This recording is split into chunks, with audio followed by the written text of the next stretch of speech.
Well, welcome BSR travelers, friends, and family. Thanks so much for joining me today for a few minutes. And also welcome to anybody that's just interested in traveling to Havana for the Havana Jazz Festival. I have with me today Johnny Considine, and he is going to introduce himself, his team of tour guides, his transportation providers. They're all going to take great care of us. And I say us because I'll be on the trip too. This is our trip to Havana in 2023 for the Jazz Festival. And I'm just going to turn it over to him to say a few words, and we'll have a quick Q&A. We're just going to find out a couple of things about Havana, the country. How is the environment there? What are the travel protocols right now? His tour guides, he can give us a little background on who they are and who we're going to be interacting with while we're there. So take it away, Johnny. Hi, Marjorie. Thank you. Nice to be here with you. I run a company in Havana, based in Havana, called Cuba Private Travel, and we work with a lot of agents in America, creating different kinds of cultural and music, all kinds of trips for all kinds of people. And we're very excited to team up with Marjorie this year for our Jazz Festival trip. It's the only one we're doing, and we are accessing all of the best experiences that you can have in Havana for this week-long trip. Yes. So obviously we have the Jazz Festival. Our guide is going to be Dennis Peralta, who is plugged into the music scene in Havana. He is an engineer. He works with all of the musicians in Havana all the time. He's based in Havana, and he's going to take us through the back door to all of the best before and after, and also all of the concerts for the Jazz Festival. On top of that, it's not just jazz, because cleverly, Marjorie has put together this amazing itinerary, which fills the gaps with cultural and also a lot of very fun things to do. So everything from going to the beach for a lobster lunch, supporting an independent provider at the beach as per the rules, but also doing everything from a drumming lesson to eating in the best restaurants, to meeting people like Brendan Navarrete, and to drumming with a really great group called Los Papinos, to meeting an incredible cultural ambassador from our side, a gentleman called Dennis Urbano, who's going to take us to Regla. He's going to talk about the real history of people who came from Africa to Cuba, which has been a little bit washed over, and do it in Regla, which is, of course, the center of rumba in Havana. So a lot of music, a lot of great food, a lot of great cocktails, a little bit of beach. So a busy week, but really well put together and well planned. Yeah. We are expecting an exciting week ahead of us. And if you can tell us a little bit more about the accommodations. I just want everybody to understand, I specifically chose to work with Johnny and his company because he specializes in luxury accommodations and travel and transportation. We want to make sure that everybody is comfortable on this trip. But we do want to set expectations. I've been to Cuba before. This is about 4 years ago. The trip was great. But when I went, I had expectations. The light went out every afternoon. The electricity went out on us. But it was just a momentary moment. The lights went out. They came back on. We kept on moving. But that's just something that you just need to be aware of when you travel to outside of the United States. Yeah. So Johnny, just tell us a little bit about the environment in Cuba. The environment, yeah. Well, Cuba is going through a little bit of a funny time. The whole world is, especially to do with energy and energy prices. We're very dependent on Russia and Venezuela. So during the summer, you will probably read in the press that there are a lot of outages of electricity, etc. And that's certainly the case right now. But typically, the Cuban government manages the outages on a yearly basis. So, for example, when our tourist season starts, which is around about the 20th of December, normally they have an income flow at that stage. And then from then on until April, May, we don't see that many outages in the main tourist spots of Varadero, Trinidad, Vinales, and Havana. So they manage it in that way. Additionally, the type of properties that we use normally have generators. And also the Cuban government seems to manage outages so that they only do the Havana ones in the middle of the night or very early in the morning, and try not to hit areas like Vedado.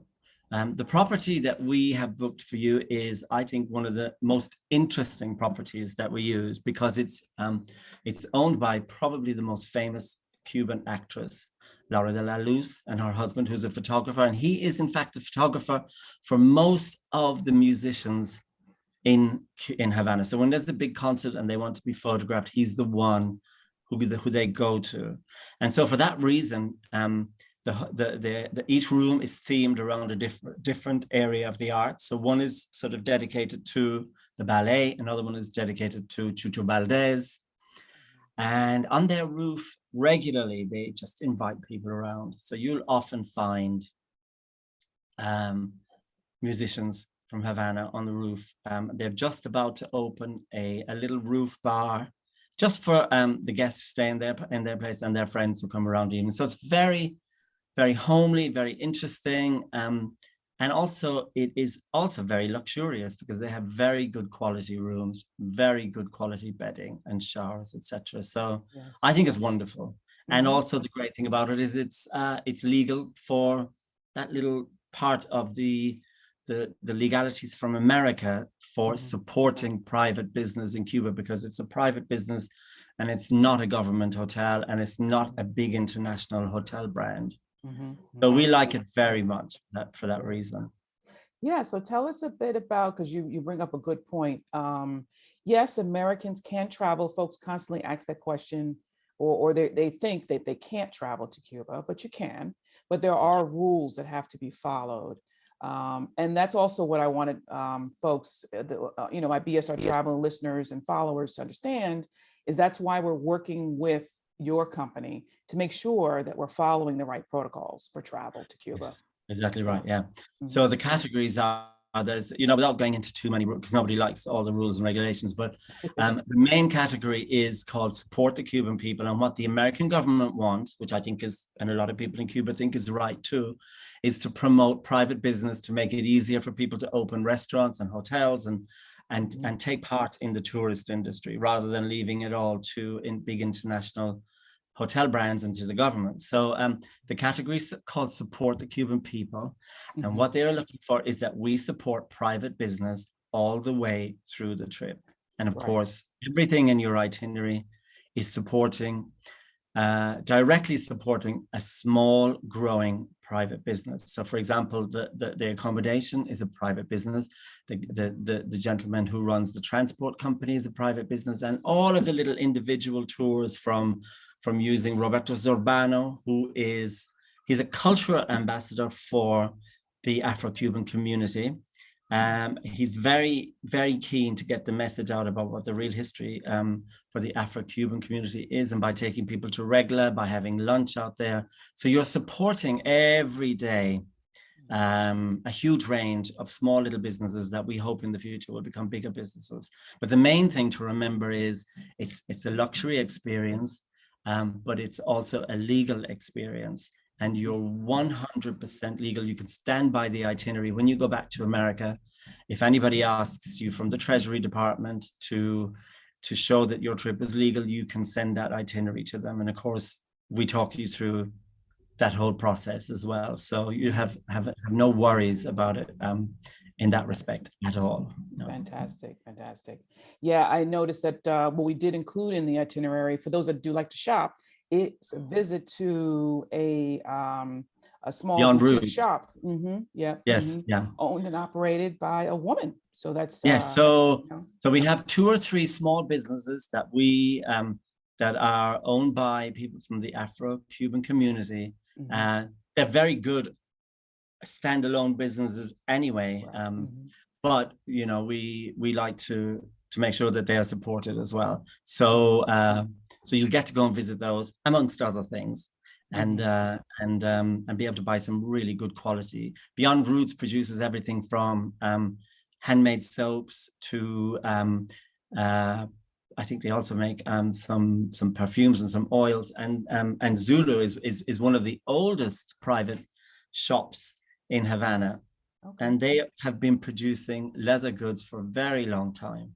Okay. Very high quality, completely locally sourced and made. So very good. Very good to Fantastic. support them. Fantastic. Yeah. Yeah, so I just wanted to spend a few minutes with you, Johnny. Anything else you want to share with folks? Anything that they should know or prepare themselves or bring or anything like that? Well, the main thing to remember is that Cuba is now a cash economy. And we're one of the few agencies that will take your dollars and purchase pesos for you on the street, because that's where the best rate is. The bank rate's 25, the street rate's 100. There's a big saving there. You get a lot more daiquiris for your money by changing that. But so that's just the main thing to remember. Your credit cards won't work there. Yes. Your bank cards won't work there. So you just, and obviously we'll give you an estimate of what you need to bring to spend. And we'll change that money for you. And but just remember to bring cash, and bring probably a little bit more than you think you're going to need. You don't have to change it all. We'll change it bit by bit for you. Yep. So that's one thing. The other thing I would say is Cuba, I would say now compared to my last 20 years working there, is probably the best it's ever been. Okay. I think it's because the visitor numbers are not that high. We're not seeing the same number of visitors from Europe or from Canada. So generally speaking, I think a destination is always great when it's not packed full of people. Yes. But for some reason, Havana has become a great party town. You know, I think it's after 2 years of COVID, and I'm not entirely sure why, but there's a lot of great music happening, a lot of great clubs, a lot of great artists who are breaking through even in America, people like Sima Funk and Brendan Navarrete. So they'll all be there for the Jazz Festival. So I think it's for me the best week to be in Havana. The weather's amazing, so much music. It's well attended internationally, which is always great for us to have visitors. And it's a really well designed and really well managed trip. So you'll get a lot out of it in that short period of time. And of course, everybody too, please know that part of this trip includes that pass to get into the Jazz Festival events. Exactly right. And so that everyone understands, it's not one location where all of these musicians will perform. It could be various locations across Havana. Is that correct? That's absolutely correct. And in typical Havana style, it will be probably very disorganized. But setting expectations. We're so lucky to have Dennis, because if they change the venue at the last minute, Dennis will know. So we'll be there first in the queue. So we won't have any surprises. And of course, the great thing about the pass is, as well as the music events, you have the opportunity to go to some of the talking events, which are also, if you want a really deep dive into music. And we haven't had the announcement about who the international visitors are, but in the last couple of years, they've been pretty impressive. So that's one thing they do spend money on. So hopefully we'll have some great surprise in that department. Fantastic. Yeah, fantastic. I'm excited. I hope everybody else is excited. We are so looking forward to meeting you, Johnny. Will you be there in January? Absolutely. Okay. Yes, great. I wouldn't miss it for the world. Yeah. Okay. Very excited about that. Yeah, so we will meet you in person. And then everybody listening, thanks for tuning in. I'll get back to everyone. We're going to do a deep dive into the itinerary, so you'll know what's going to happen on each day, what we're planning to do. And also I'll do another video just to explain the payment plan. Obviously, we want to make sure everybody understands what the cancellation process is, and what the payment schedule is going to be as well. Yes. So thanks again, Johnny. And you're welcome. We will be in touch. It was really lovely to have the opportunity. Yeah. Yes, we will be in touch. Just to say at the end that there is a couple of gaps. So if anybody has anything independent or personal that they would like to do, we can fill that gap for you. Absolutely no problem. Exactly. I think once we take a look at that itinerary together, And obviously I'll get some feedback from everybody that's traveling, because we do have some free time built in there. That's right. So we can squeeze in some extra things. If there's something specific that folks want to do, we can make sure we make it happen. Absolutely. Very easily. Yeah, Mhm. that's no problem. Yeah. All right. So thanks again. Thank you. Okay. And see you in January. Yes. Thanks. See you in January.